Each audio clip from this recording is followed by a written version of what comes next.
We'll close this out.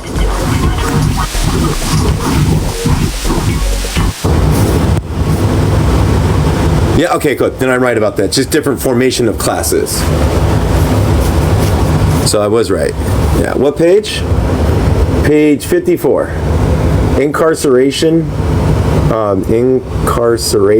contention, and persistence. That's the section we're on right now. Yeah.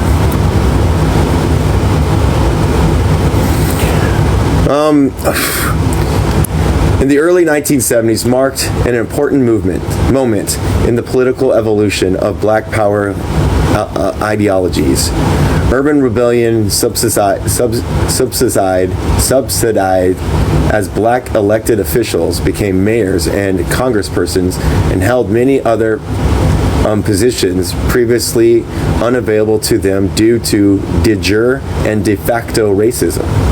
Further, activists incorporated the Black Power slogan into everything from hair products to urban development programs and even Nixon-sanctioned black city development. African Americans from across the political spectrum strove to develop strategies to make the most of this political environment. They devised plans through institutional formations such as the Congressional Black Caucus and meetings such as the Gary Convention of 1972. Political science scholar Cedric Johnson described these political moves as a shift from progressive grassroots activism to elitist, stagnant, institutional political participation. Ooh. In contrast to the either/or changeover outlined by Johnson during the early 1970s, the provincial government of Republic of New Africa, and others who championed the national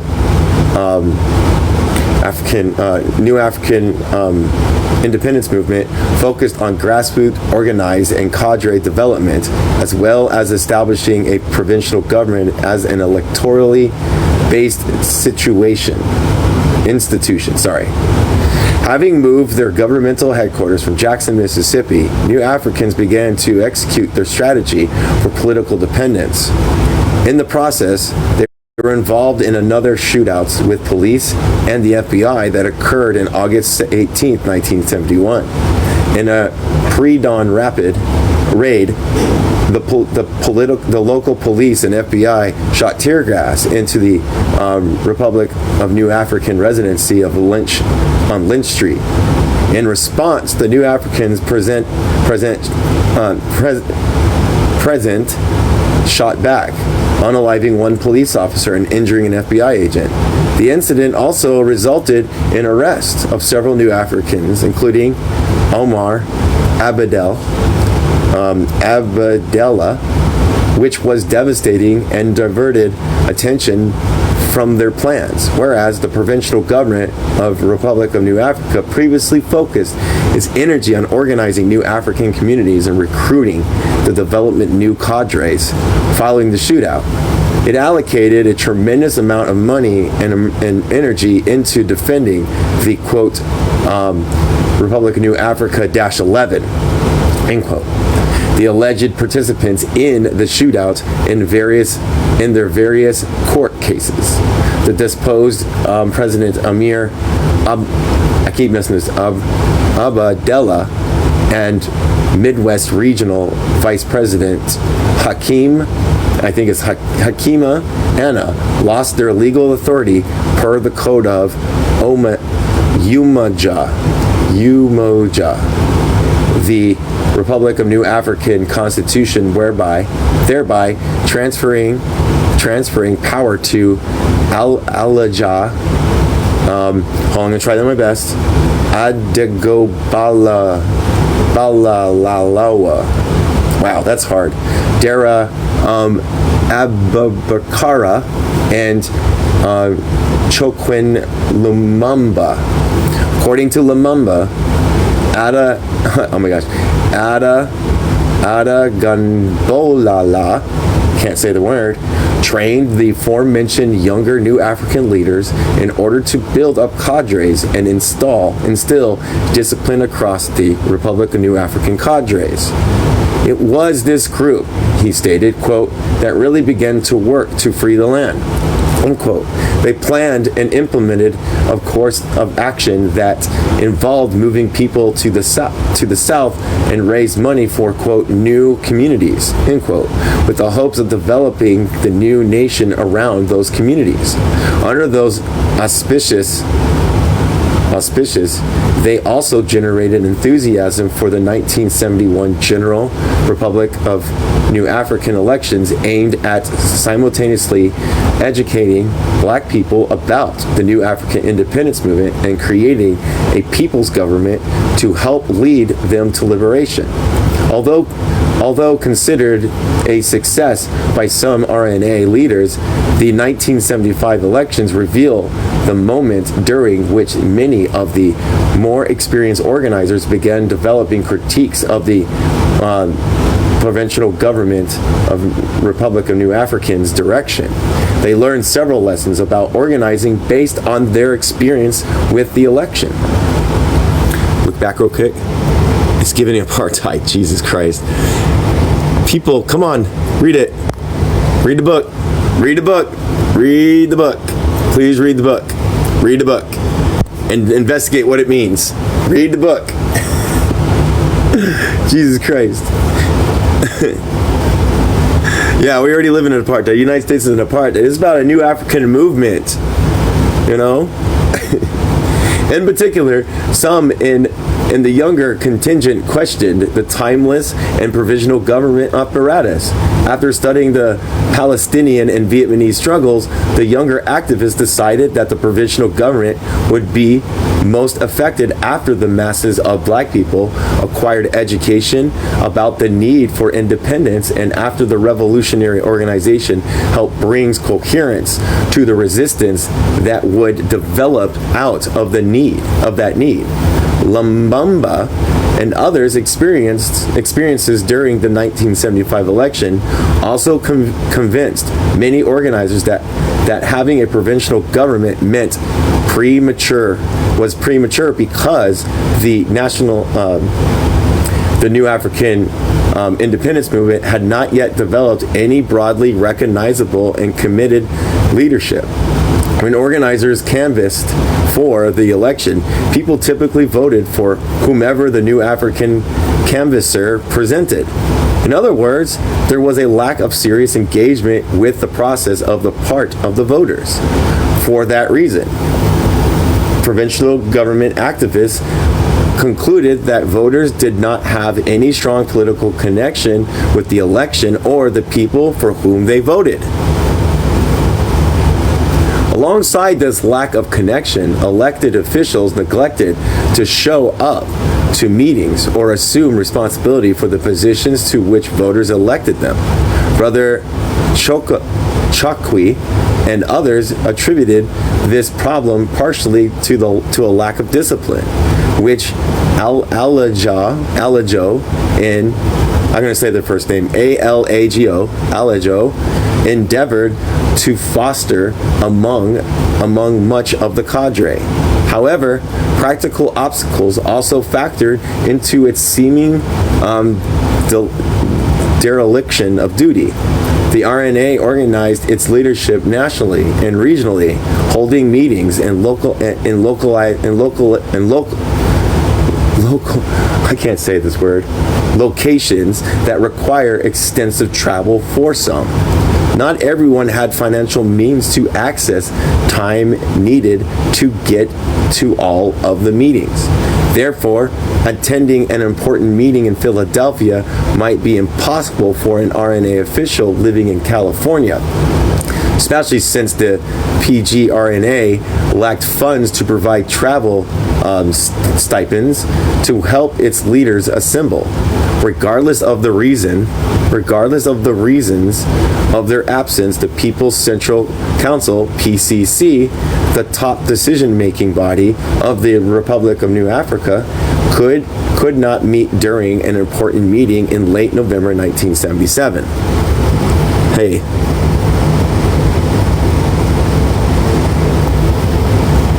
What is going on?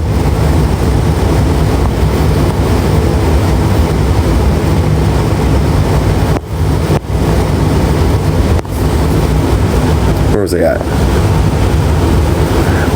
When it was, I think that was the PCC meeting, yeah. When it could not make a quorum for doing business, the Provincial Government Republic of New Africa entered its second constitutional crisis in less than 10 years. Such problems caused many within the Provincial Government Republic of New Africa to question their methods for obtaining New African liberation. After much careful dialogue, Brother Chokwe proposed changing to the RNA Constitution, which gained a consent of the PCC. As a result of their experience since the 1971 shootout and the available Provincial Government Republic of New African leadership, Brother Amira was imprisoned until 1973 and then returned to prison in 1977. Decided unanimously that the concept of the provincial government needed to undergo some significant rethinking. New Africans in the provincial government were not alone in their reasoning. Members of New African People's Party, APP, and the House of Umoja, Houston,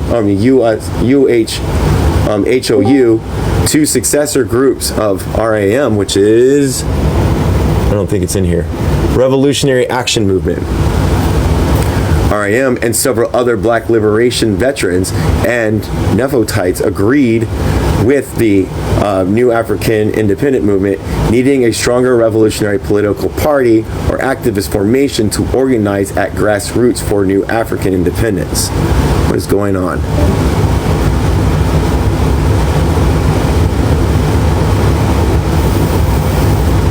Oh no, the cops called. Shit.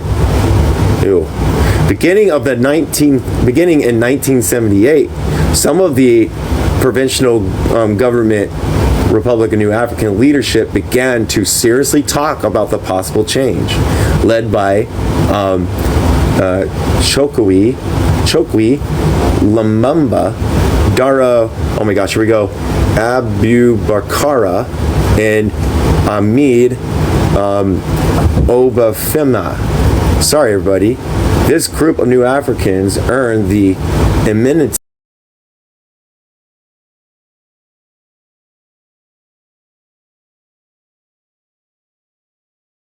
largely from prison and with the indispensable help of energetic young New African organizers. Oh my gosh. NK Nekchia Tafa and Brother Amir's assembled a group in Washington, D.C. and in Philadelphia under the banner of Malcolm X Party. The Malcolm X Party accused the Abubakaria Lumumba faction of planning a seditious counter-revolution that needed to be stopped and attempted to remove Brother Chokwe from his office of acting president. So even within their movements throughout their history so far, they had internalized contradictions that have caused constitutional crises. So going through the history, we're talking about how they're trying to set up these things and organize these things, and they have different factions within their Congress, within their things that they're trying to address and it looks like reestablish certain things going past the constitutional crisis. So looks like we're still in the embryonic stages in a sense. I don't know. The Malcolm X Party held the national black election in Washington, D.C. by soliciting votes, quote, mainly at black meetings and in several prisons, end quote. The Association of Black Psychologists counted and verified the votes, but the PCC disavowed legitimacy of the election. According to Brother Amir, the PCC agreed, and the PCC, if it's on here, I don't know if it's on here, I don't see it. All right, I don't see it, so I don't know. Sorry. Disavowed the legitimacy of the election. According to Brother Amir, the PCC agreed to, quote, to pursue the 1979 the sterile based on the past experience, goals of a building cadre, and B, a human rights campaign. Worse, the August 1979 PCC voted to amend the Constitution in such a way as to wipe out the popular basis of the provincial government, and it voted to conduct an election on these amendments in a manner which was clearly unconstitutional, end quote. The animosity between the Malcolm X party and the Lumumba Abu Bakaria tendency exacerbated the tensions within the movement. See, they're dealing with internal contradictions right now. The second constitutional crisis, like the first, split New Africans and led to what political scientist Gary King considers political, quote, taunting, end quote. In other words, both sides of the split pose questions about the validity of the other's stance and actions. Each camp alleged that the other carried on in discordance with the code of Umoja.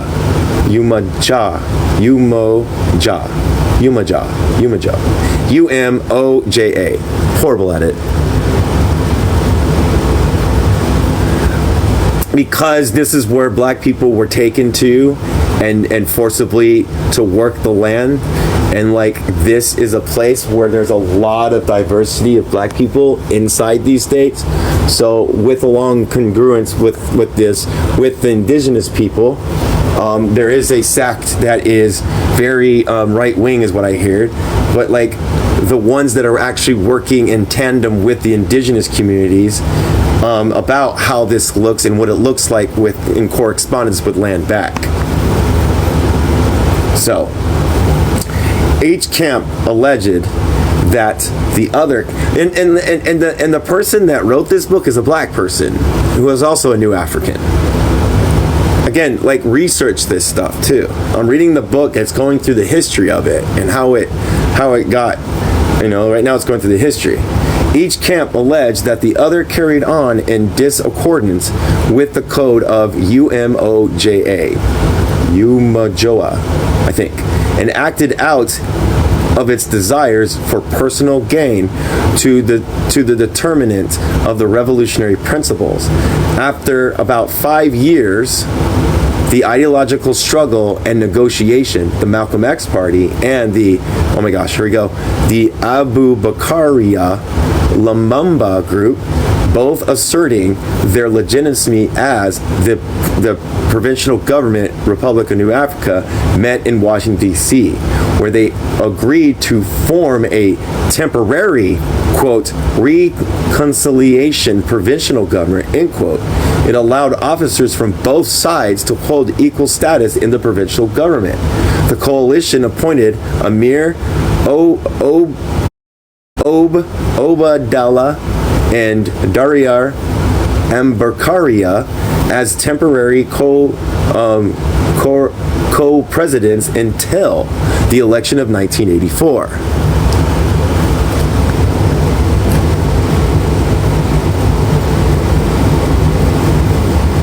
Wish the backspace wasn't by the enter.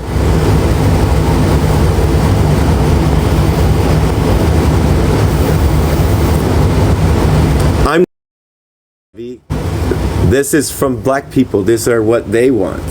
This is what the New African movement wants. I'm just relaying them information and learning myself what it's about. So we're going through the history of things right now. Many within the Abu Bakaria Lumumba group opt not to run for office within the provincial government, Republic of New Africa, as they believed their continued presence would prolong disharmony and render the PG ineffective.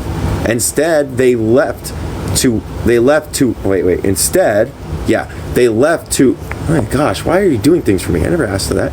They left to help form the African People's Organization, NOPO, a revolutionary party that worked towards the goal that New Africans from various non-provincial government organizations had been formulating since the previous decades, if not sooner.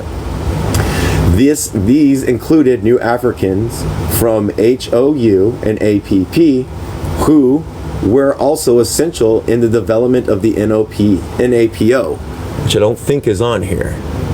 Yeah, New African People's Organization. Okay, good. And brought their other ideas and programs, such as the New African Scouts, a youth organization, into it. Since its inception in 1984, the NAPO considered itself the sister organization to the provincial government Republic of New Africa, and it's focused on building cadres at the grassroots level. The ideological battles of the 1970s proved significant to the development of the New African Independence Movement.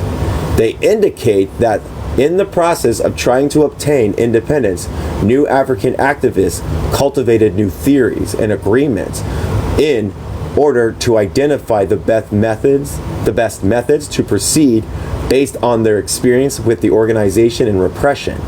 As they struggled with their ideas, the movement grew beyond the provincial government to include grassroots organizing that sought to prepare people for political struggle around the notion of New African independence.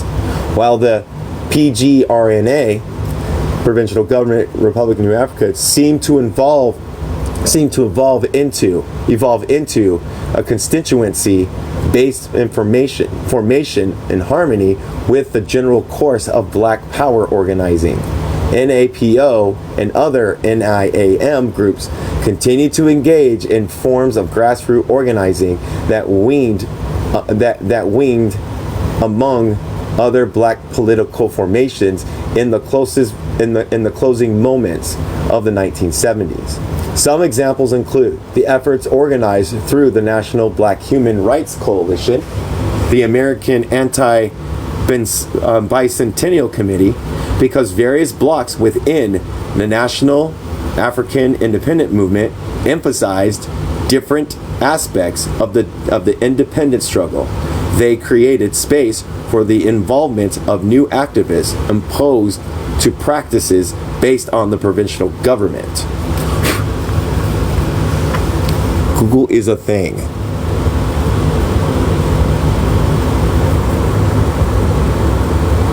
Yep, you're right. White women are the biggest recipients. Liberation and independence for Black people that were stolen from their own lands and supplanted in here to be forced upon the land and to be condensed in one area. So it's like liberation, and also with congruence to indigenous land back. The Republic of New African developed admin the great political upheaval in the 1960s, and especially grew from the legacy of Black political activism in Detroit. Although the city benefited from relatively progressive white elected officials, there were still limitations that prevented African Americans activists from achieving Black liberation. Through their experience in Detroit, the interactions with other activists, the Henrys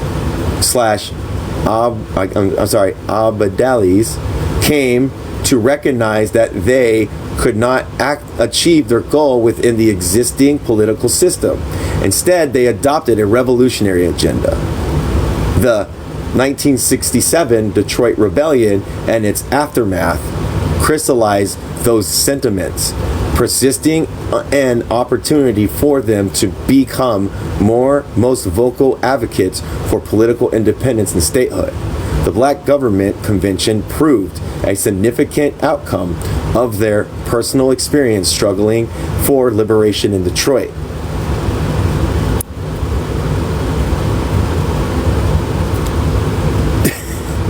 Read the book.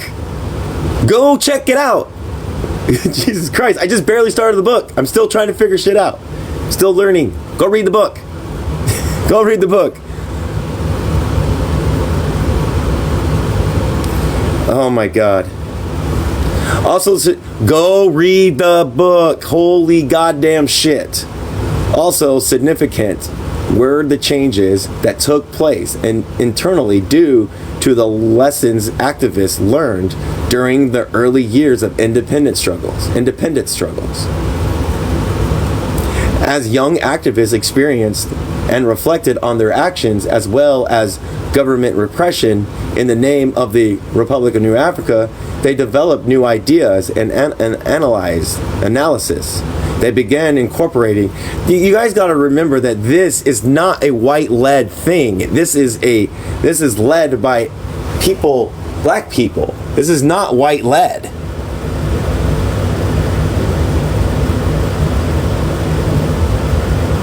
Yeah, true. I get that, black light. Yeah, that's true. So this is like black led.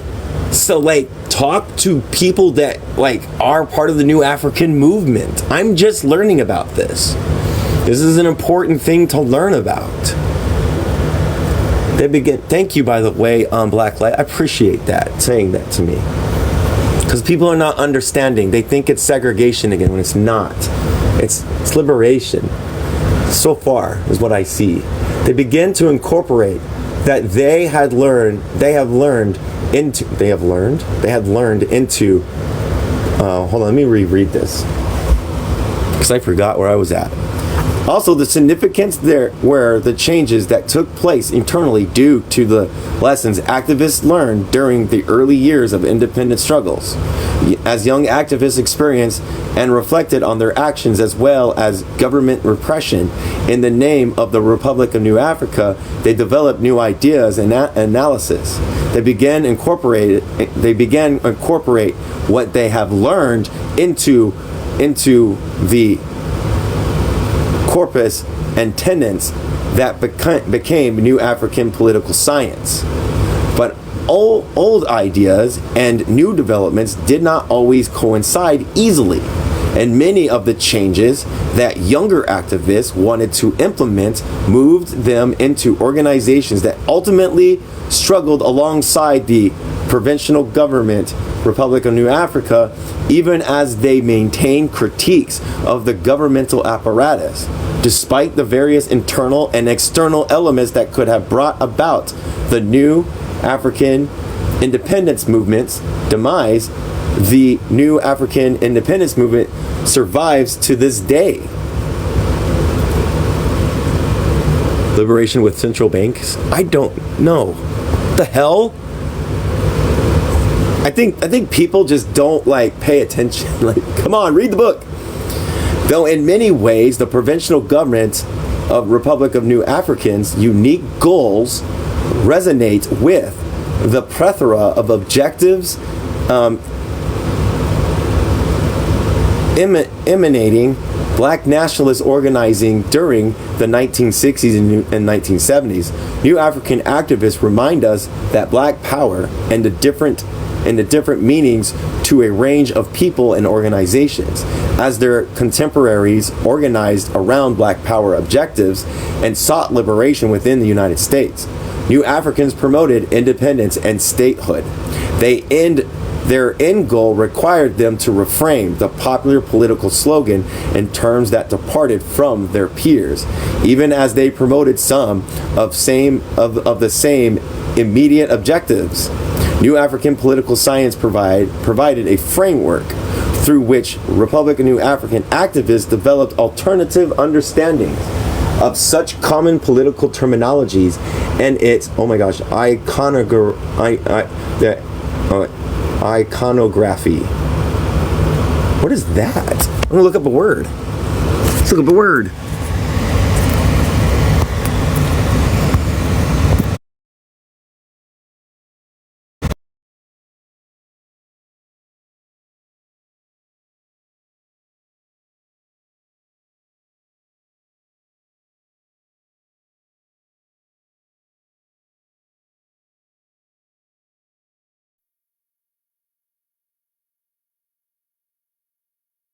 iconography, and what I got is like its symbols and yeah. Where is that big word that I had to look up?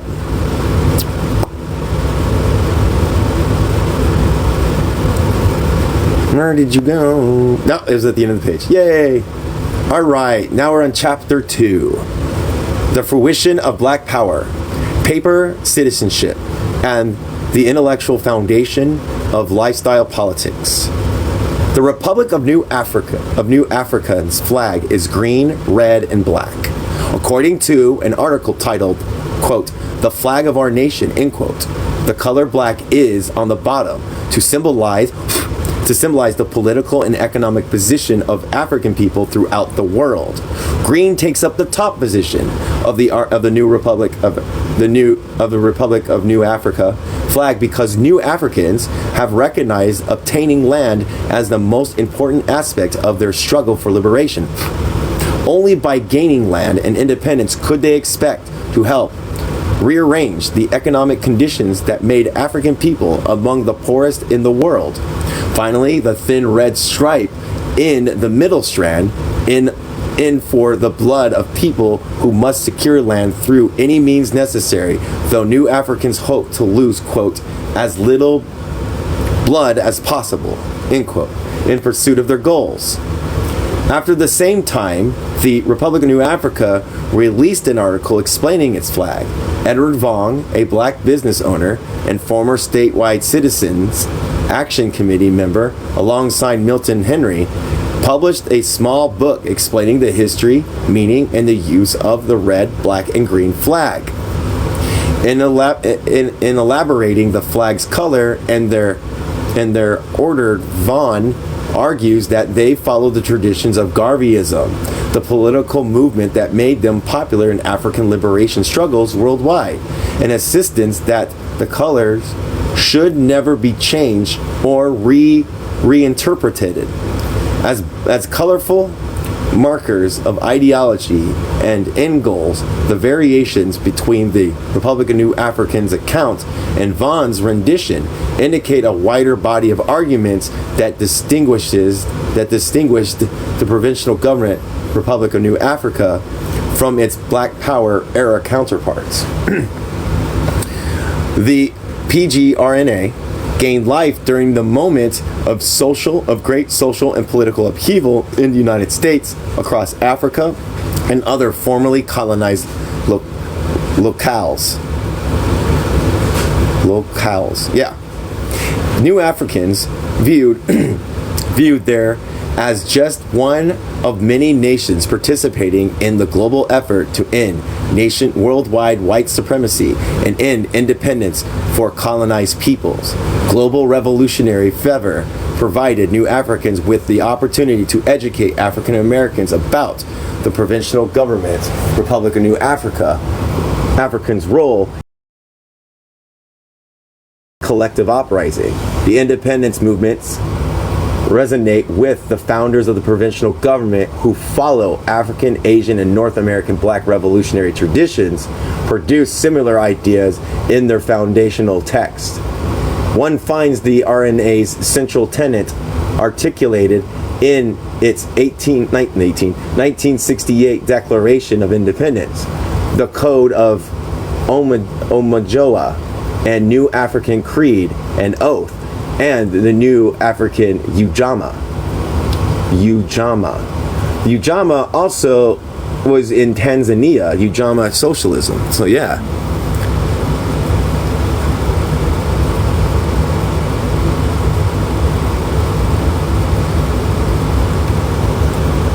Oh, did Tyshawn here?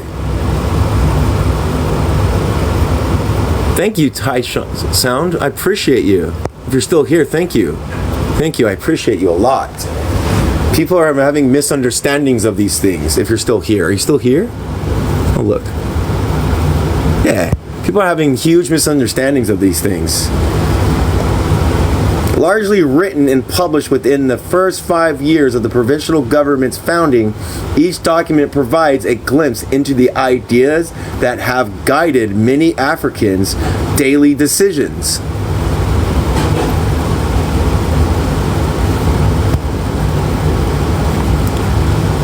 The early articulations of the documentation of the NAPS revealed the basis upon which New Africans developed their lifestyle politics, anti-colonial revolution, generally, and more specifically African and African descendant people's struggles in North America provided inspiration to provincial government Republic of New Africa's founders, and through it all, the concept of citizenship looms large. The project of Republic of New African sovereignty and independence and reparations rest on the premise that African people in the United States have never been legitimate citizens. Instead, the 14th Amendment made them paper citizens, end quote, quote unquote. People who derive of the chance to decide where to place their political consent. The goal for independence compelled some of the first conscious New Africans, or those who were aware of their belonging to New African nation, to frame their formation as a provincial government, quote unquote. Others, such as the African People's Party, APP, continued to organize thoroughly through the variety of revolutionary nationalist formations. In addition, their perception of African descendant people as quote-unquote paper citizens in relations to United States was also compelled them to forge alliances with other peoples whom they consider colonized, including Native Americans, Puerto Ricans. Such ideas and goals, even when not fully achieved, have guided New African through life. So you see, they are reaching out with coalitions to indigenous peoples and Puerto Rican people. RNA's foundational documents. An NAPS is, it's on here, New African Political Science. So NAPS is the foundation of principles that guide citizens' thinking. RNA founding documents impart a basic understanding of New African concepts by defining the Republic, indicated who may be considered a New African, and mapping out the provincial government's goals and strategies. The New African political science can be distilled into the following principles. 1. Black people in the United States make up a quote-unquote captive African nation. Black people have citizenship imposed on them when it should have been offered with a passage of the 14th Amendment to the U.S. Constitution. 2. According to international law, New Africans have the right to determine for themselves whether they want to remain citizens of the United States or take their consent of citizenship elsewhere. No matter what they choose, they are due monetary reparations that will help them make the best of their situation. 3. The Republic of New Africa cannot become truly independent and fully self-determined if the United States remains intact as a capitalistic and imperialist force. 4. New Africans are cautiously fighting a war against U.S. imperialism and for their in all other oppressed nations' self-determination. 5. A prerequisite for winning the war of independence and self-determination is the personal transformation of black people into a conscious New Africans. The founding documents of the RNA are a cornerstone of the New African political science and therefore the basis of New African lifestyle politics. The document disclosed the extent to which New African founders were inspired by and built on their traditions of activism that preceded the overlapped New African Independence Movement, NAIM.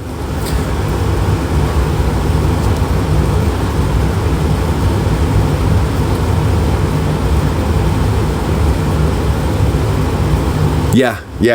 Thank you, Sound. I appreciate you doing this. Thank you. Declarations of Independence is the next category. The Republic of New Africa's Declarations of Independence embodies the essence of what the Black Government Convention sought to achieve in bringing together various black nations, enthusiasts, in 1968. The Declaration constitutes one of the most important outcomes of that meeting. Illustrates the moment in which the National African Independence Movement, New African Independence Movement took definitive shape. Also, the Declaration represents the fundamental viewpoints that eventually frame other key documents. The document sums up the predicament of African people in the United States and proffers an approach to resolve it. Writers frame the plight as enduring Maafa, M-A-A-F-A, that effectively, quote, wrapped the bodies and minds, end quote, of African people in the United States. As the great suffering or calamities visited upon Africans in the Western Hemisphere, the MAAFA, since I can't say it, I'm going to say Maafa, dimmed their, quote, raging desires, end quote, to live independently of a normalized assault as oppression. When at least 100 Black Government Convention attendees signed the Republic of New Africa's Declaration of Independence, they proclaimed New African people, quote, forever free and independent of the jurisdictions of the United States of America and the obligations which the country unilaterally decisions to make our ancestors and ourselves paper citizens placed on us, end quote. In announcing the desire for new African autonomy, the signers simultaneously affirmed the long-standing pursuit of self-determination expressed in African American political thought and action, and they forge a path for the New African Independence movements to follow. The Republic of New Africa's Declaration of Independence consists of three other parts. One part asserts New Africans' right to self-determination and emphasize that they desired nothing from the United States except basic human rights that they believe were guaranteed to all people. More specifically, the authors demanded their own freedom to become independent of the United States, that Black people in the United States receive reparations for the damage done to them and their ancestors, addressing the probability that their oppressors would refuse to provide the request resituated, and authors also position New Africans as revolutionaries prepared to back their demands with struggles against the injustice done to all oppressed peoples of the world. The second part of the document specifies particular goals and objectives or aims of New African Revolution, end quote. The 14 aims form roughly three overlapping categories: individual rights, responsibilities, procedures for developing a black nation, the statements of commitment to overturn global oppression, individual responsibilities including being industrious, end quote, and producing scholarships and services to the Republic of New Africa. RNA, yeah, Republic. I always miss it. Republic of New Africans and the Revolution. One goal indicates that such work would be awarded. Some goals concern both building up the Republic and living cooperatively as a consequence of creating, quote, a new society in which New Africans would reside for the benefit of their nation. Other aspirations for the New African nation include attaining religious and spiritual freedom, quote, assuring equality of rights for the sexes, end quote, and calling for the end of racial discrimination. Also, the Declaration seeks to place the means of production under the control of New African government, whereby assuring that all citizens benefit from industry. The document's authors deemed all of the aforementioned elements important for the envisioned new society because they assist, quote, self-respect and mutual respect among all people in the society, end quote, cannot exist if they said nations, citizens harm each other in the very ways founders hope to destroy. The third part closes the declaration by charging New Africans with devoting all their physical, economic, and intellectual resources to bringing about the successful revolution and winning independence. The authors believe that only with independence could they create a new society. This is bomb. I like this so far. Yes, exactly, sound. Exactly. Was that a period? That was a period. Building upon the aspirations set by the predecessors of various abolitionists, immigrationists, and communist formations, the authors believe the new society would be, quote, better than what we now know as better than what we now know and as perfect as man can make it, end quote. It is probable that the Declaration's authors employed vague wording in order to leave room for future New African to conceive their own interpretation. So it's a living document. That way, activists could be flexible and dynamic as they struggle for New African independence and developing world liberation. For example, and that's the thing, because like what we do to African nations to purposely underdevelop, we do to African people and their communities here. Like we do that. We reflect what we do here to what we do to African communities on the African continent. Like we're doing, yeah. For example, in 1968, a strong black feminist, a queer movement had yet to develop. But beginning in the 1970s with the Combahee, I hope I did that right, River Collective, and other black feminists and women of color organizations, a critique of heterosexism gained momentum. Thus, the Republic of New African Declaration's lack of any steadfast description of a new society theoretically made room for New Africans to embrace changes necessitate by such analyses. Also, like many other Black Power era revolutionaries, New African theorists understood that their ability to gain independence from the United States was both reliant on the instrumental to the success of various developing world revolutionaries. In many ways, the Republic of New Africa's Declaration of Independence exists within the trajectory of a black revolutionary tradition that sought to define African people's problems and have them decide an appropriate solution for themselves. For example, one can see parallels between the Republic of New African founders' intentions and the aims of those who overthrew the French government in order to create the Republic of Haiti. The new country's 1904 Declaration of Independence listed Haitians, grievances, and commitment, those who signed on both literally and ideologically with the task of creating a better world. It stated, quote, "It is not enough to have expelled the barbarians who have bloodied our land for 2 centuries. It is not enough to have restrained those evolving factions that one after another mock the scepter of liberty that France dangled before you.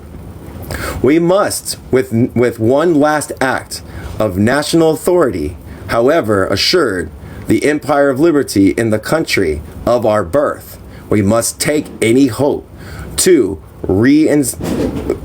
of re-enslaving us away from the inhumane government that for so long kept us in the most humiliating torpor in the end, we must live independent or die. Because of their successful revolution against the enslavement, Haitians became an aspiration for their contemporaries, as well as future generations of freedom fighters, including some African Americans active in political organizing during the Black Power era. The Republic of New Africa Declaration echoes such sentiments, as it ends with an agreement that the signers would, quote, pledge without reservation ourselves or talents and all our worldly goods, end quote, to bring about successful revolution. Wow, they took the nice. So they're taking the examples of the Haitians. That's fucking amazing. I like this. Hold on a second. That's amazing that they're doing that.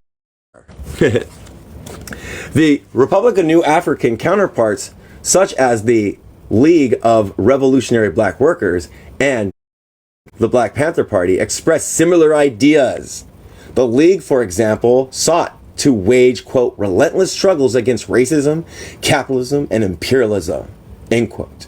In so doing, to strove to help create a free world for all oppressed peoples. The Republic of New Africans pledge also parallel Huey P. Newton's concept of revolutionary unalivement, because we cannot say the word, which he summed up in a poem that reads, quote, by surrendering my life to the revolution, I found eternal life, end quote. Many new African revolutionaries began to interpret their lives according to these aims in their fight for sovereignty. Awesome. I love this. This is good. All right, where did I stop? Yeah. The New African Creed. Another important document in the canon of the New African political science is the New African Creed.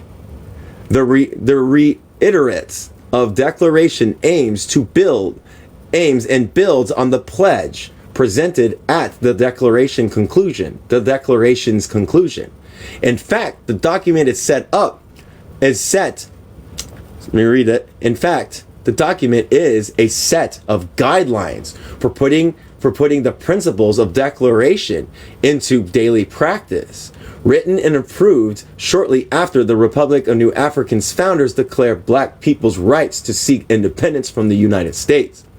The New African Creed contains 15 personal commitments to which New Africans agreed when they become conscious citizens.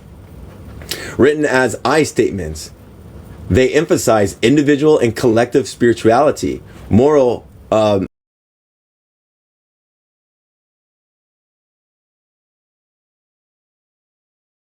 point, for example, point number 10 states, quote, I will give my life if that is necessary. I will give my time, my mind, my strength, my health, my wealth, because it is necessary, end quote. As such, this and other statements form the foundation of New African collective identity and lifestyle politics. The creed closes with the pledge that coherently summarizes its 15 points of commitment. Like the declaration closing pledge, it communicates an ideal matching of methods put forth by New Africans' revolutionary forebears and many of their contemporaries. It posits a hopeful vision of a world free from oppression.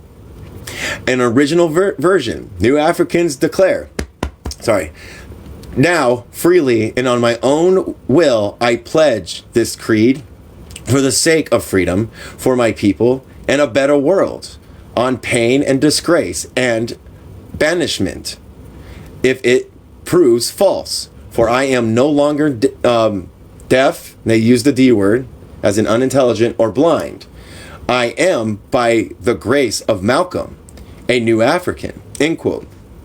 The creed's authors borrowed the phrase, quote, deaf, the D word, or blind from Elijah Muhammad, who used it to describe the quote so-called black person. They used the N-word, of course, who accepted European culture, spirituality, and political domination by reciting, quote, I am no longer deaf, blank, or blind. The speaker or reader reiterates the new African identity that is directly opposed to European hegemony, ignorance of black people's African heritage, and reluctance to struggle for self-determination, rejecting the political impediments that the phrase singles also speaks to what is meant to actively construct new African political identity. In speaking these words, each person indicates the willingness to overcome the obstacles that maintain and even facilitate oppression. Therefore, one agrees to develop a political consciousness in the service to the project of nation building. Malcolm X figurative prominence at the pledge's closing is, oh my gosh, apropos. I can't say this word. Let me go look this word up real quick if you don't mind. Be right back. Oh, there we go.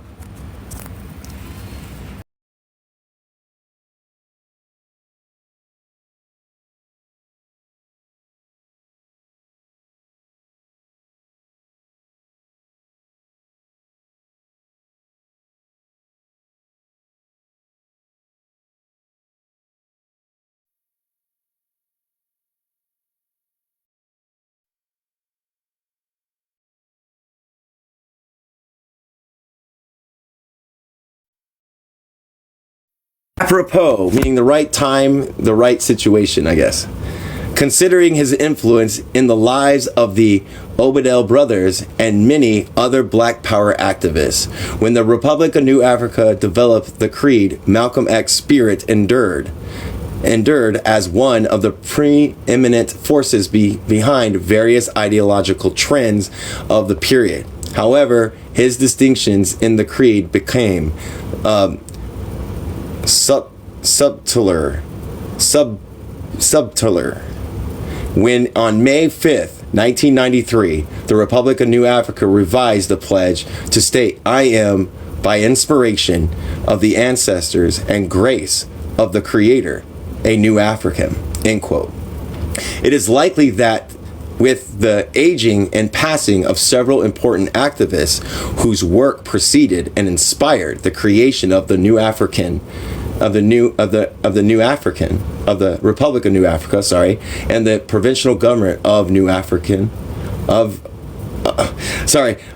Republic of New Africa sought to show gratitude to more than just this one ideological parent. That is not to suggest, however, that the importance of Malcolm X diminished. Since the 1970s, some New Africans have gone so far as to base their calendar around the physical departure of their patron saint, dating moments following his assassination as AMD. What's ADM? Is it on here? No, it's not. After the death of Malcolm. Finally, the New African Creed, as a statement of principle, helped give more specific shape to the foundations of what later cohered as New African political science. The practice of reciting the full list of I statements at gatherings helped solidify collective New African identity based on struggle. New Africans' abilities to uphold the I statements in various aspects of their lives became the essence of lifestyle politics because the statements guided how they interpreted their everyday actions and life choices. Compelled with the Republic of New Africans' declarations of independence, the New African Creed imparts the basic understanding of how New Africans have constructed their identity and potentially structured their lives. Next one. Here we are. New Africans Oath. What time is it? We're good. All right. Oh, no worries. New African Oath and, quote, Black Power Revisited. New African theorists distilled the New African Creed into a concise New African Oath. Through the oath, New Africans promised to devote their lives to New African independence. Here it is. For the fruition of Black power, for the triumph of Black nationhood, I pledged to the Republic of New Africa and to the building of a better people and a better world, my total devotion, my total resources, and the total power of my moral life. That was the creed.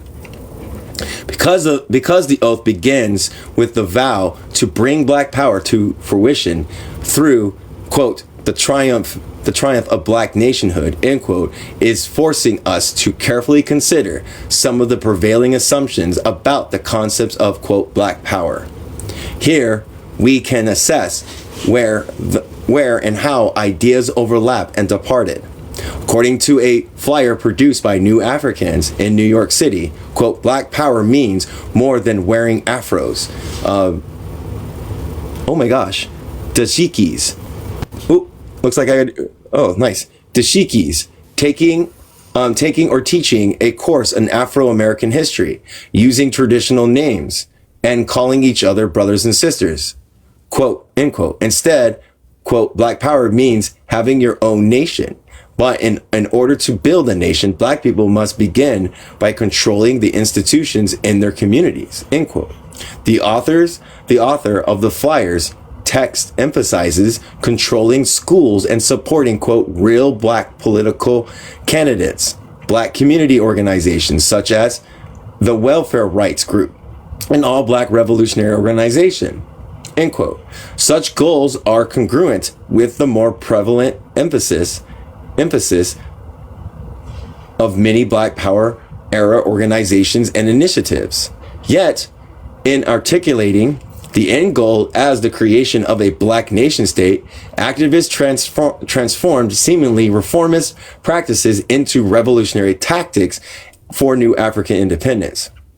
Though never giving one single definition, Black Power always called for African Americans to exercise self-determination through their ability to make choices that reflect their best interest. Rather, they endorse changing one's name or donning an afro, fighting for the right to live in decent housing, and selecting people who would best represent Black people's interests and institutional politics. Activists discuss their goals and decisions in terms of, quote, doing for self, end quote, or, quote, controlling our own destinies, end quote. Because New Africans define Black power as a complete liberation for their people through attaining an independent nation state and securing reparations, they complicated, commonly understood articulations of the slogan and concepts. Some New Africans held membership with the Black Panthers, the single most studied Black Power era organization. New Africans in the Black Panther Party tended to accentuate point number 10 in the party's 10-point program, which originally stated that a, quote, major political objective, end quote, or of the party was to get, quote, a United Nation supervised plebiscites to be held throughout the Black colony, in which only Black colonial subjects will be allowed to participate for the purpose of determining the will of Black people as to their national destiny. When pressed about this matter, however, Huey P. Newton wrote to Robert Williams, indicating that the Black Panther Party could not support the independence movement. His reasoning was that it would not be in Black people's best interest to seek independence while the United States, quote, a capitalistic imperialist country, end quote, remained intact. He argued that by succeeding, Black Americans risk facing colonial situations worse than those experienced in various American and Asian countries that had recently gained their political independence. Newton stated, In other words, we're not really handling this question at this time because we feel that for us, that it is somewhat premature. That I realize the psychological value of fighting for territory. But at this time, the Black Panther Party feels that we don't have to be in a enclave type situation where we would be more isolated than we already are now. And again, I think that it would be perfectly justified if black people decided that they wanted to succeed the Union. But I think the question should be left up to the popular masses, the popular majority. So this is it in a nutshell. So that was Huey. That was his critique. It was unlikely that independence could leave the Republic of New Africa as an isolated political entity within an ocean of hostility. Consider the examples of Texas, post-revolutionary Haiti, and Cuba, and the numerous of other examples in independence without significant political power, or formidable allies in lieu of power. A liberated Republic of New Africa might have caved or experienced extreme isolation.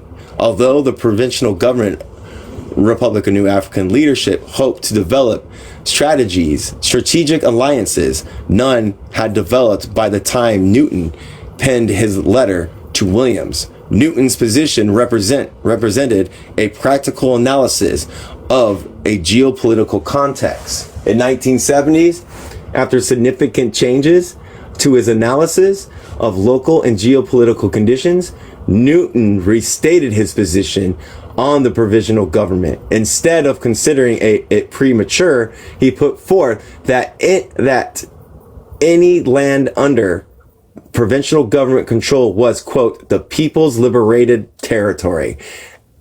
Good job, Huey.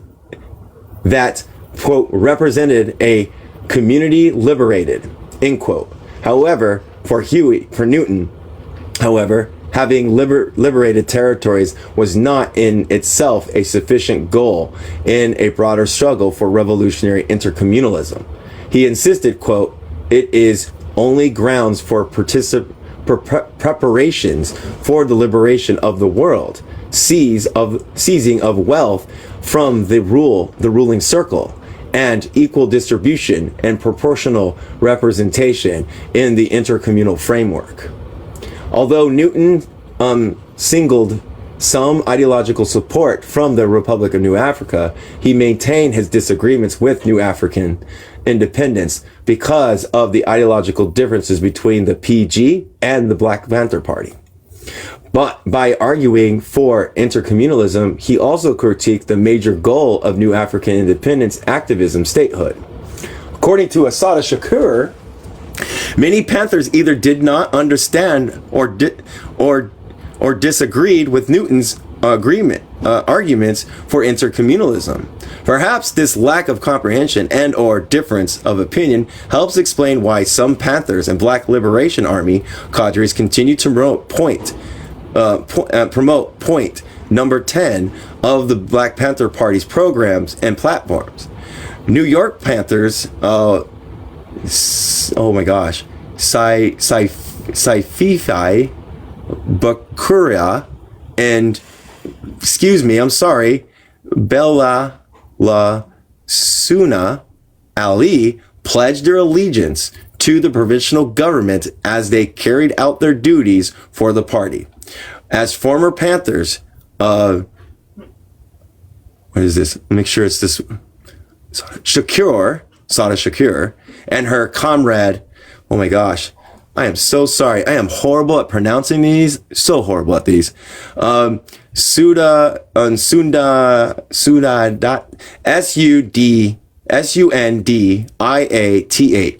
space Acoli.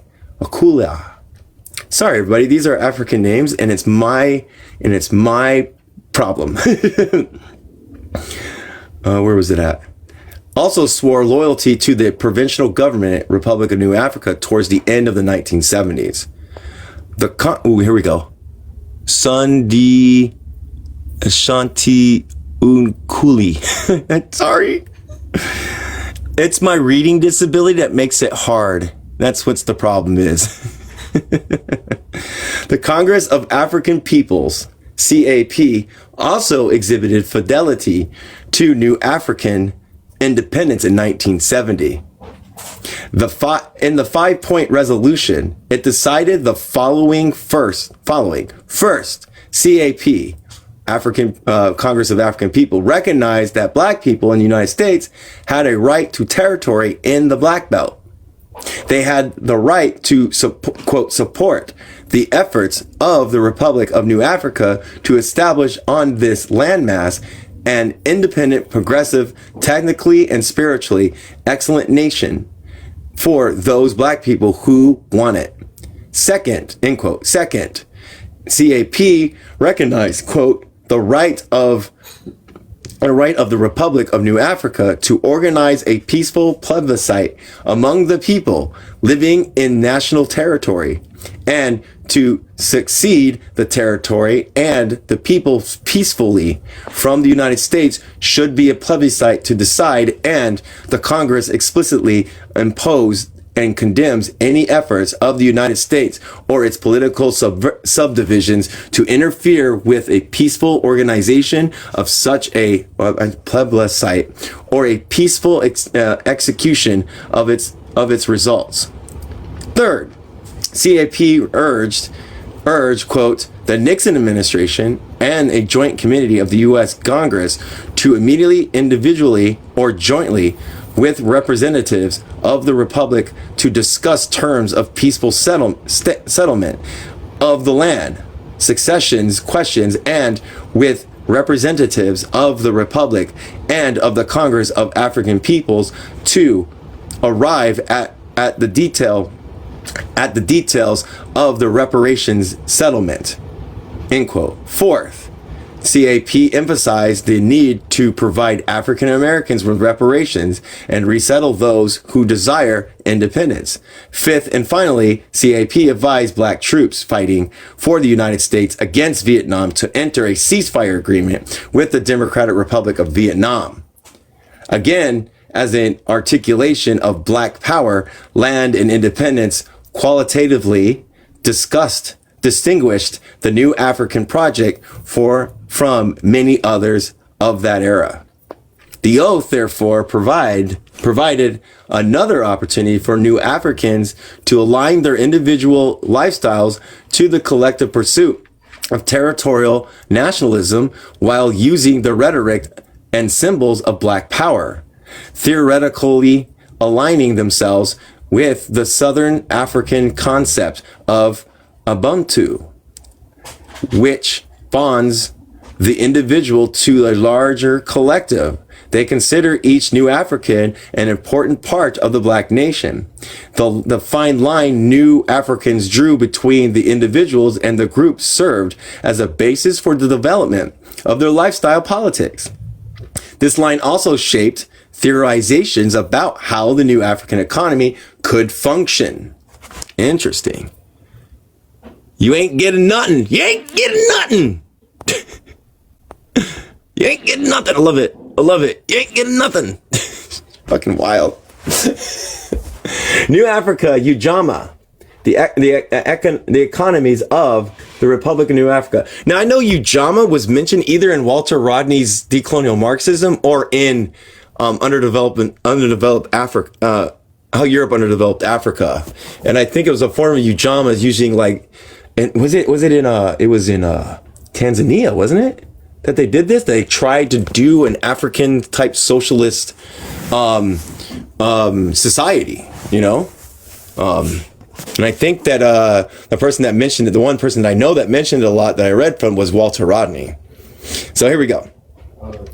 New African Ujamaa, the economics of the Republic of New Africa. The RNA Declaration of Independence, New Africa, New African Creed, the New African Oath, all sketched the broader ideological outline of New African political science, providing a basis for which New Africans could begin thinking about liberation. The booklet entitled The New African Ujamaa iterates some essential components of New African independence, especially in the realm of economics. In congruence with the aim written in the Republic of New African Declaration of Independence, the document communicates New Africans' convictions that the economic base of the principle of Ujamaa would best serve them in a global society. One-time Minister of Culture, Mulana Karenga's definition of Ujamaa roughly translate it as, quote, cooperative economics, end quote. However, the Kaswila word literally means familyhood. The New African Ujamaa outlines a plan that, if implemented, could be the economic foundation for the society that nurtures in its citizens the characteristics of a personality trait implicated in the creed and oath. In fact, the New African Ujamaa expressly committed Republic of New African citizens to the creation of the new community, quote unquote, that they envisioned in many ways as the antithesis of U.S. society. Is that right? Antithesis. I was right. Seeking a productive and cooperative as opposed to strictly consumerist and individualistic way of life, the new community would serve the basic needs of New African people. In turn, once freed from poverty and oppression, New Africans would dedicate their work and leisure time to building and maintaining their nation, or as written in the documents, those whom RNA citizens bring into the new community will be New African. Black people already trained to live with one another as brothers and sisters and willing to put capable of putting the New African creed into practice. New Africans' capabilities to live cooperatively in line with the creed as brothers and sisters, quote unquote, would prove pivotal in making this economic philosophy the system successful. Real quick, I'm going to see how much more I got till I hit my next point. So let me look. 71. Please don't be too far. All right. Looks like, all right, there's one there. Let's see here. Yeah. How long? 71. All right, cool. I got 5 more pages I'll read. 5 more pages. 71. That's where I was at.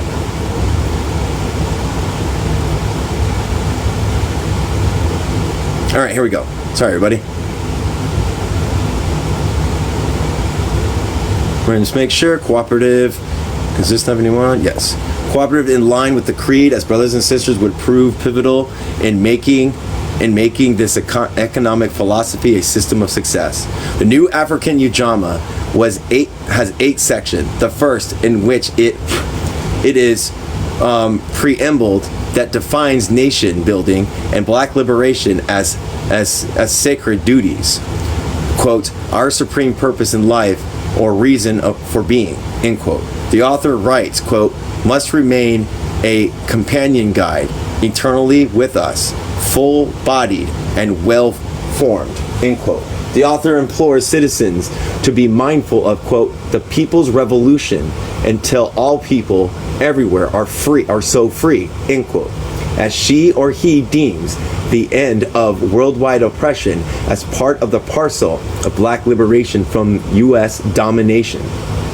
Further, she or he posits the, quote, supreme purpose of the nation, end quote, as akin to economic production, which under the proper system was supposed to be ensured that each citizen's basic needs are taken care of. The author outlines such necessities in a preamble as the 6 basic principles of Ujamaa: food, housing, clothing, health service, education, and the elements of defense. The remaining sections of the New African Ujamaa explains the nuts and bolts of providing the citizens basic needs and managing manufacturing industries, trade, recreation, cultural production, and new African personal incomes. One part states, quote, the principle involved in is simple. All the wealth, the gross national product, the GNP created by the work of the nation shall belong to the people as a whole, to the nation. Every dollar of the GNP would thus be divided in accordance with the calculated decision of the government designed to efficiently achieve national goals. End quote. As described by the African Ujamaa, the national economy would secure the nation's need to protect each new African. After the fulfillment of these essentials, any possible surplus would be distributed as personal income for spending and saving. In this way, the architects of the plan hoped to furnish a better standard of living for new African people than they believed most experienced in the United States. The new African oh my gosh. You doing this? The Republic of New Africa, doing the system of cooperative economics, would also support many of the goals found in the previously mentioned foundational documents, including eliminating class disparities. As students of the emerging modern nation, New African based much of their New African Ujamaa on the example set by Julius K. Nyerere and his political party in Tanzania, African National Unity, TANU. I was right. I remember that. With a strong sense of Pan-Africanism and developing world solidarity during the mid to late 1960s, some activists regarded Tanzania as an influential model for revolutionary achievement. Black nationalist students and Black Peace Corps participants of all stripes from the United States began flocking to the unified republic, partially in response to President Nyerere's call for African Americans for assistance in TANU's national building project. Awesome. Further, Black activists such as Pete and Charlotte O'Neill found political asylum there in the early 1970s after fleeing the United States. Nyerere and Tanzania tremendously influenced the U.S. Black Power movement and the enterprises of African descendant revolutionary across the globe. New African independence activists were just a few of the main individuals and organizations galvanized by President Nyerere's authority and significance. New African, I'm just excited that they're bringing up Ujamaa and Tanzania and Nyerere. Fucking amazing. New Africans at times borrowed Nyerere's idea. For example, Nyerere regarded the accumulation of personal wealth as a symptom of a troubled society. He claimed, quote, apart from the antisocial effects of the accumulation of personal wealth, the very desire to accumulate it must be interpreted as a vote of, quote, no confidence in the social system, end quote. On the premise, he forcefully argued that the healthy society was responsible for each individual and that no one should ever, quote, worry about what will happen to him tomorrow if he does not hoard wealth today. Society itself should look after him or his widow, or his orphans. This is exactly what traditional African societies succeeded in doing. What is socialism? That is socialism. Yeah, sorry. Not what is. From the president's vantage point, each individual stood equally responsible for the well-being of the broader society. Again, Nyerere aptly summarizes the citizens' responsibility when he writes, quote, the traditional African society, everybody was a worker. But it is too often forgotten nowadays that the basis of this great socialistic achievement was this, that it was taken for granted that every member of society, barring only the children and the infirm, contributed to his fair share of efforts towards the production of its wealth. Following Nyerere, the new African Ujamaa predicates the Republic of New Africa's success on similar ideals. New Africans work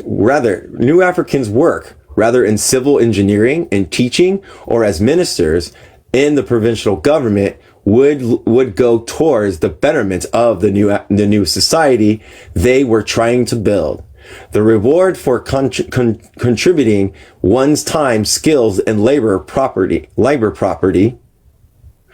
to the Republic of New Africa would include luxuries such as leisure time to nurture one's intellectual, artistic, and spiritual desires, as well as the combination of vacations at waterfront resorts financed by the provincial government with the surplus created by the hard work of its people. History shows that Tanzania, for various reasons, did not achieve the economic and political goals that Nyerere and TANU sought during the 1960s and 70s. One explanation provided by Nyerere maintains, quote, our ambitions do outrun our competence at times. We are aware of our goals, and we are conscious of the socialist philosophy which we have chosen as the path to them. According to A.R. Muhammad Bambo, TANU's failure resulted from the instability to learn from former colonies in Asia that in previous decades attempted to develop their own brand of socialism in an overwhelming capitalist world. In addition, Tanzanian socialist philosophy earned serious opposition from the United States, of course it did, and other nation states hostile to African countries' policy of non-alignment. Of course it did. Though the Republic of New Africa has yet to gain political dependence, New Africans have based the project success on their economy, on their ability to gain income from reparations and national bank funded by Malcolm X land certificates, self-generated wealth, taxes paid by citizens, and donations. Such logic assumed two things. First, that the United States will eventually pay reparations to African people whose ancestors European Americans enslaved. And second, that black people, even conscious New Africans, were able to and would willingly purchase land certificates, pay taxes, make monetary donations, and contribute their labor to building a physical new African infrastructure. Although the New African Ujamaa expresses skepticism regarding the United States' willingness to pay what the New Africans demanded, the document conveys more confidence in possibility that African Americans, once educated, would vindicate the second assumption. Ultimately, however, the Republic of New Africa's ambitions have seemed to overrun what has been realistically achievable. The duality of being consciously New African and paper citizens of the United States compromise Republic of New Africa citizens' ability to live their ideology. The RNA, Constitution, and organizational structures of the PGRNA, which is the provincial government of Republic of New Africa. Hold on a second. Let me see who's in there. All right. The Code of Umoja, and I'm horrible at saying these things, the RNA Constitution was first... السلام عليكم، ايش اخباركم يا اختي؟ كيف حالك؟ عليكم السلام. كيف حالك يا فاطمة؟ The first approved in March 1970s. The ratification occurred during the convention at which Brother Amira won the presidency through what he argued was the popular election, though several prominent New Africans included Brother Gadi, Mother Queen Moore, and Betty Shabazz boycotted both the convention and the vote. The Code of Umoja explains in detail the RNA's various governmental offices and describes the duty specific to each position. It also delineates the provincial government's plans for funding its operations, running the economy, and recruiting and retaining new African citizens as active workers. The publication of this early document marks an important step in the Republic of New Africans' efforts to codify its various ideas presented in previous publications, including Brother Amir's War in America, the Malcolm X Doctrine. It also further demonstrates how the PGRNA's goals and strategies depart from those of its Black Power contemporaries and offers ideas upon which adherents could build their lives and develop their lifestyles. The founders set up the Provincial Government, Republic of New Africa, as a governmental body rather than as a social movement organization. A published booklet titled Government Administration that likely predated the Code of OMOJA explains various governmental positions and their functions, the chain of command, the duties of Republic of New African citizens, how to pay taxes, and many other legal and functional dictates that govern the nation. The founders consciously framed the Black Government Convention as an opportunity for Black people in the United States to formally declare independence and set up a nation state separate from what they viewed as an oppressive colonizer. Because they wanted to create an entity that adhere to post-war World War II understanding of a quote-unquote state, they created space for a president, vice president, ministers, consuls, judges, and other officials. Unlike other Black Power era formations, the Provincial Government, Republic of New Africa, did not intend to create these positions in the name only. Instead, the PGRNA fully expected to operate as a government with sovereignty, eventually recognized by the United Nations and the United States. When, in May 1968, Brother Amir delivered a PG's letter to Secretary of State Dean Rusk seeking negotiation. He did so both in demonstrate to Black people that the Provincial Government, Republic of New Africa, was not a group of armchair, quote unquote, revolutionaries, and to begin to proceed to gain sovereignty in compliance with international law. Thus, the Provincial Government, Republic of New Africa, originally organized itself as follows: a president, first and second vice president, several ministers and deputy ministers, and an all-star cast of Black nationalists filled the original provincial government ranks, including Robert F. Williams, Betty Shabazz, Jamal Al-Amin, then H. Rap Brown. Maluna Karenga. I think I got the last name right. Malunana. I can't say it. Amir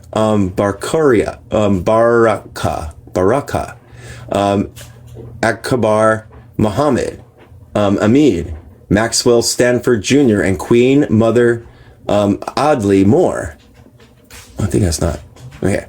It's, you know what? When it comes time, I want to take a course in pronouncing and doing pronunciations of non-English words. I would love to take a course like that. Help me to pronounce these things correctly, because it's horrible.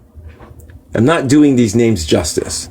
It seems as if some Republic of New African leaders, including Baraka, Brown, and Williams, only lent their names to the government and did not actually perform their duties of their positions to any significant degree. Others include Queen Mary More became lifelong ministers and consultants.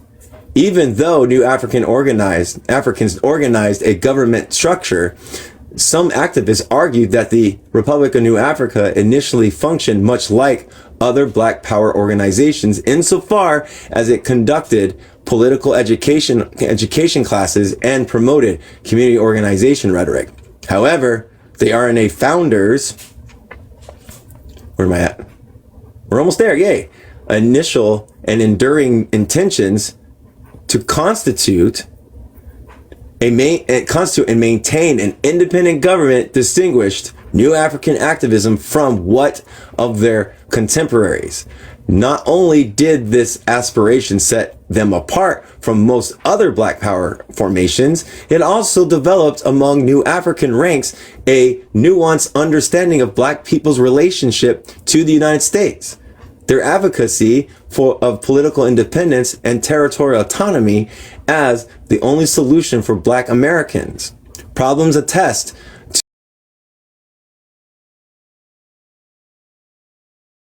endorsed by the more popular Black Power organizations. Yet, although Republic of New Africans founders stated and agreed upon their desires for independence, disagreements over the path to that end goal caused internal dissension and led to notable changes in the government structure. The first change occurred in 1969, following the New Bethel incident. That was that shootout that they talked about earlier. During that year, acting president Brother Gadia, organized the provincial government so that there were 4 regional vice presidents as opposed to first and second vice presidents. Within 1 year, as a result of the constitutional crisis and Brother Amir's usurpation, oh my gosh.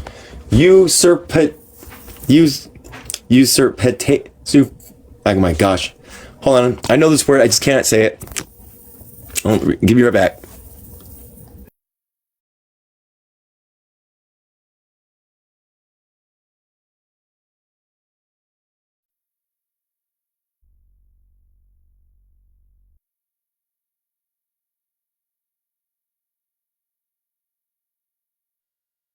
Usurpation. Couldn't say the word. Of power. More changes took place. The Black Legions officially became the New African Security Forces, a change that seemed more nominal than substantial. However, over the next decade, the PGRNA grew and evolved to fit its changing program, initiatives, as well as the changing circumstances in which it found itself operating. Most important among those alterations were several revisions of the code of UMOJA. I can't say it. I can't. The creation of the People's Center Council, PCC, and the People's Revolutionary Leadership Council, PRLC, and the expansion of ministries such as those concerned with judicial and international affairs. Regarding those developments, it is important to mention that the PCC functioned as the top decision-making body in the new Republic of Africa, followed by the president. Moreover, local PRLS began replacing the consultants established in the late 1960s and early 1970s. The RNA's evolution through conflict, repression, and growth contributed to its desire to take steps towards being recognized by the United Nations.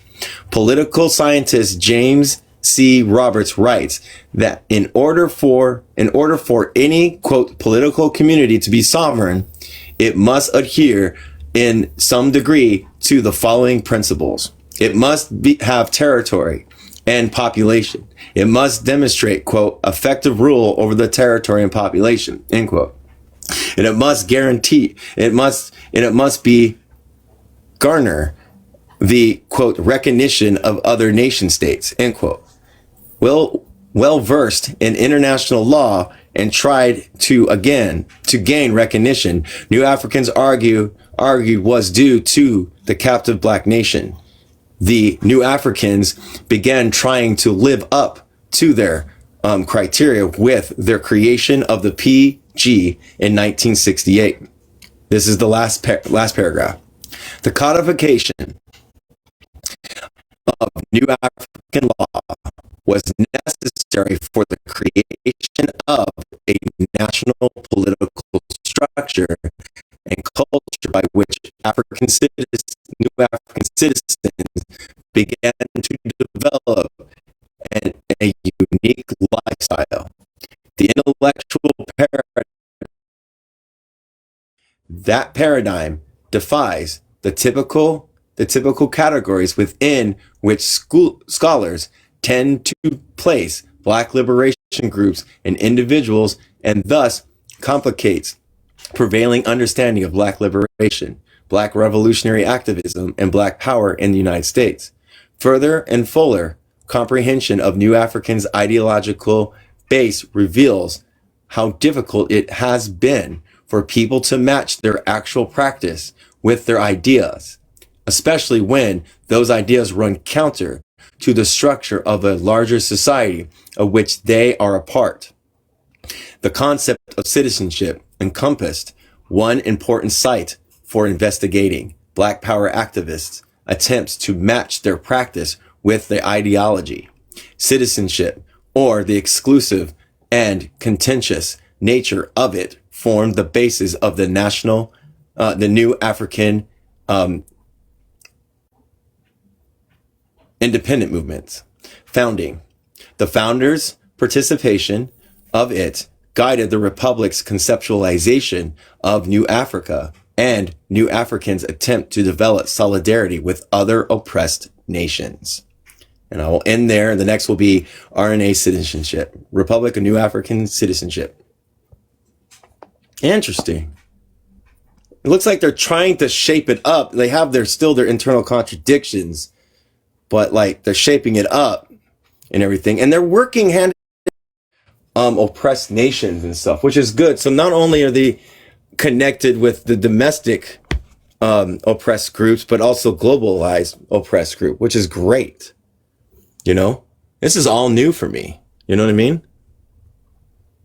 So I can't wait to keep diving into this deeper and deeper and deeper, you know? And it looks like they're making changes and stuff like that and changing according to the conditions and stuff like that. So that's good. This is what I'm picking up, you know? So I feel like I can support this. I can really, really support this and get behind it. I just need to know more about it, you know? So let's see here. We're on chapter 2. The practice of being New African in the United States. So they're going to go over the other part that we'll probably hit up tomorrow will be the praxis of being New African in the United States. So we're going to understand what is the role to play, you know? So that's going to be good. That's going to be good. So, all right. Does anybody, oh my gosh, where did it happen? Oh no. Oh, there it is. Thank God. I thought I lost my bookmark. Does anybody have any questions? I don't know if I can answer them completely and correctly and fully, because again, this is new to me. This is a new concept for me to understand. So I might have a hard time asking questions and answering questions and stuff, you know, because I'm very, very new. Yeah, I keep saying that over and over again. So yeah. So, oh, we went 14 minutes over. Not a big deal. Not too bad. Sound by Sean. Thank you for being here. Thank you for being here, Von Gotha. And thank you to Mods and thank you, Joe, for being here. Helping me out a little bit. Helping out with some trolls that came by, you know.